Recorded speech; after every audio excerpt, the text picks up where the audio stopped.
বিসমিল্লাহির রহমানির রহিম। আসসালামু আলাইকুম সবাইকে। আমি এখান দিয়ে যাচ্ছিলাম, এখানে মসজিদে নামাজ পড়ার জন্য নামার পরে শুনতে পাই হুমায়ুন ভাইয়ের নেতৃত্বে এখানে আপনারা সবাই একত্রিত হবেন। তাই সুযোগটা হাতছাড়া করতে পারি নাই, আপনাদের সাথে দেখা করতে চলে আসছি।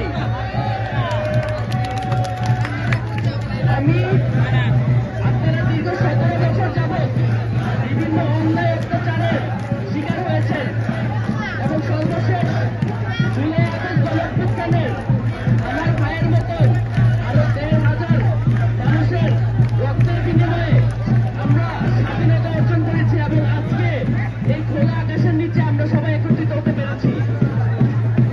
এই স্বৈরাচার পতন যাদের জন্য হয়েছে, সেই শহীদদের জন্য হয়েছে, যে আহতদের জন্য হয়েছে, আপনারা তাদের জন্য দোয়া করবেন।